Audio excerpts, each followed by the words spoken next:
వీళ్ళకి తెలుసా ఆత్మీయతకు అర్థం?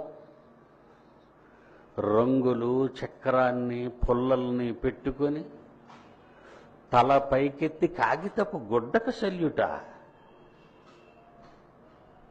అదొక కాగితం లేదా అదొక గుడ్డ ముక్క. అది జాతీయ పతాకమా? ఈ దేశానికి స్వతంత్రం వచ్చిందని తెప్పిట్లు పెడతావా? నీకేం పిచ్చి పట్టిందా? నా కొడుకు కానీ కూతురు కానీ చిన్నప్పుడు చదువుకుంటే, డాడీ ఈవేళ రమ్మన్నారు జెండా పండగ.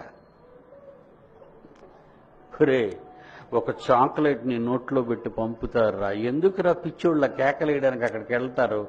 పోకండి. రెహమాన్ గారు జాతీయ పట్ట పెట్టావా? పిచ్చి పిచ్చి కేకలేస్తున్నాడు. అదే మెచ్చుకున్నారు అందరూను.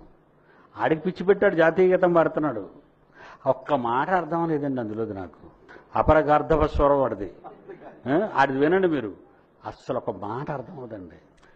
ఈ సీడీ వెళ్ళాలి, మొత్తం భారతీయులందరికీ వెళ్ళాలి. ఈ సీడీ జాగ్రత్త రికార్డ్ చేయండి. వచ్చే స్వతంత్ర దినోత్సవానికి నన్ను మూసేస్తారేమో చూద్దాం.